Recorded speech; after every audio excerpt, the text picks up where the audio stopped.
Hello friends.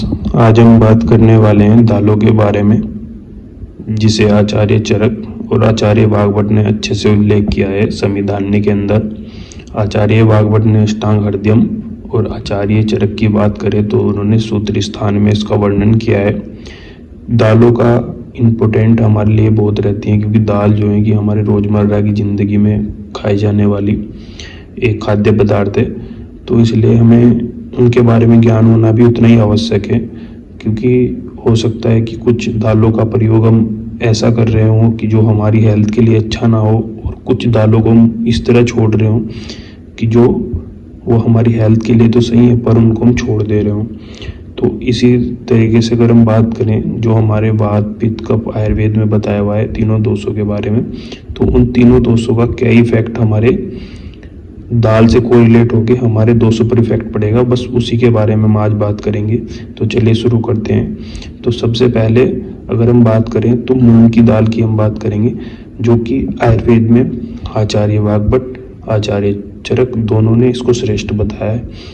इसलिए जब भी हम किसी भी डिजीज़ के बाद रिकवरी मोड पे होते हैं तो मेनली हम जो दाल का यूज़ करते हैं वो मूंग की दाल का पानी, मूंग की दाल का यूज़ या उसकी विलेपी वगैरह बना के हम उसका यूज़ करते हैं। तो मूंग की दाल का यूज़ इसलिए करते हैं क्योंकि वो सुपाच्य है, जल्दी से पच जाती है और हमारी हेल्थ के लिए भी अच्छा है। तो इसलिए मूंग की दाल श्रेष्ठ है और लगभग हम किसी भी डिजीज़ में हम उसका प्रयोग कर सकते हैं। फिर अगर हम बात करें उससे आगे कुलथ की दाल के बारे में, तो कुलथ की दाल का जो वीर्य होता है वो उष्ण होता है। तो उष्ण वीर्य होने के कारण वो वात का तो शमन करती है, पर विपाक उसका कटु होता है, नहीं विपाक उसका अम्ल है, सॉरी। तो अम्ल होने की वजह से क्या होता है कि वो पित्त का थोड़ा प्रकोप करती है, जिसकी वजह से अगर हमें पित्तकारक कोई रोग है, जिस तरह के रक्तपित्त मतलब नाक से हमारी रक्त का निकलना, या फिर हमारे बालों का ज़्यादा झड़ना, या फिर मतलब जो भी हमें पित्तज रोग है, तो जैसे स्किन डिसऑर्डर हो गया, तो उनमें हम कुलथ का प्रयोग नहीं कर सकते।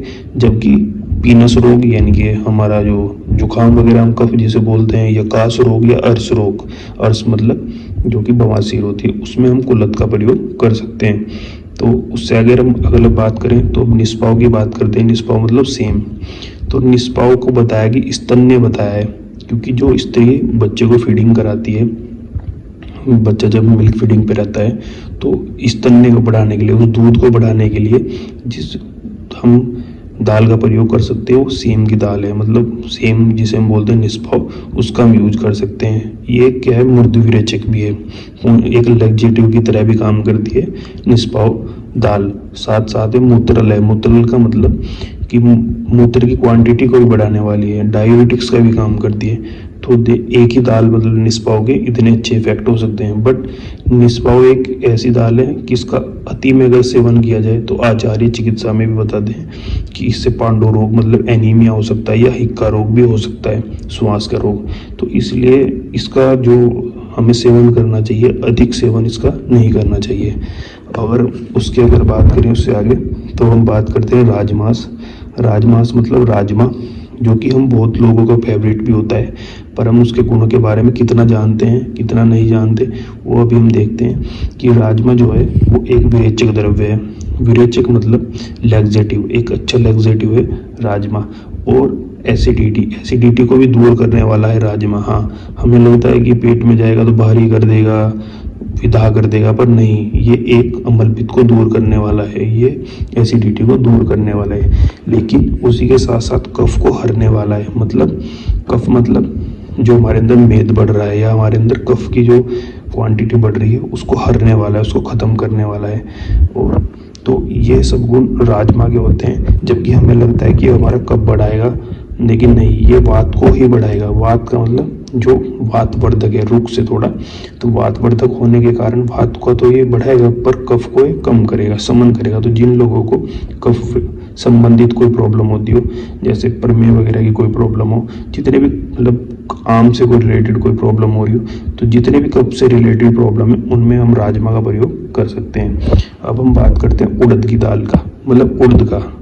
तो जो काला उड़द आते हैं उनकी हम बात करते हैं, वो उत्तम माने गए हैं, उष्ण वीर्य माने गए हैं। तो उष्ण वीर्य होने के कारण ये जो उड़द की दाल होती है या उड़द होते हैं जो, वो क्या करते हैं, वो वात का शमन करते हैं क्योंकि वो उष्ण है और शीत वीर्य और शुक्र को बढ़ाने वाले हैं, मतलब स्पर्म काउंट को बढ़ाने वाले हैं, बलवर्धक हैं, बल को बढ़ाने वाले हैं। तो इसमें शक्ति है। तो उड़द की दाल को हम अगर यूज़ करें तो शुक्र का वर्धन करेगी, वात का शमन करेगी और उष्ण वीर्य होने के कारण, मधुर रस होने के कारण भी पित्त का भी शमन करेगी।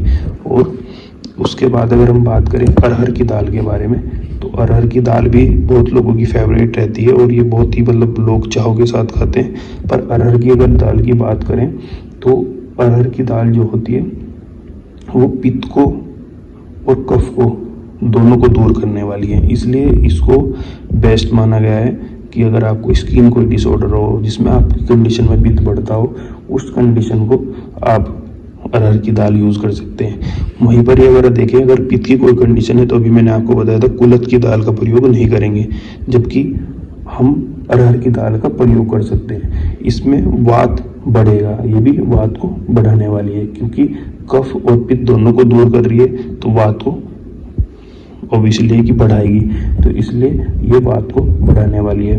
तो अब उसी के बाद हम बात करेंगे चने के बारे में, जो चना होता है ना हमारा, उसके बारे में, क्योंकि बहुत से लोग चने का बेसन भी बना लेते हैं, चने को पीसने के बाद उसका चीलरा वगैरह बनाते हैं, तो वो भी यूज़फुल होता है। क्यों यूज़फुल होता है? क्योंकि जो चना होता है उसका वीर्य से शीत होता है, शीत वीर्य होने के कारण वो पित्त का शमन करता है। तो अगर हमें कोई पित्तज रोग है इस तरह का, तो या कोई रक्तज रोग है, तो उसमें जो है चना बेस्ट होता है। चने को खाएंगे तो एक रुक्षता भी आएगी। रुक्षता मतलब कि कफ को नहीं बढ़ने देगा, मेद को नहीं बढ़ने देगा, शरीर में फैट को नहीं बढ़ने देगा। तो चना क्या है? ये चना अगर हमें फैट की कोई प्रॉब्लम है, हमें कफ से रिलेटेड कोई प्रॉब्लम है या पित्त से कोई रिलेटेड प्रॉब्लम है, तो उसमें हम चने का प्रयोग कर सकते हैं। तो इन्हीं कुछ दालों के बारे में जो वर्णन आचार्य चरक ने सुश्रुत में किया और वाघभट्ट जी ने अष्टांग हृदय में किया, तो उन्हीं का कुछ वर्णन मैंने आपके सामने बताया। धन्यवाद। अगर वीडियो अच्छी लगी हो तो इसको चैनल को सब्सक्राइब करें और लाइक करें।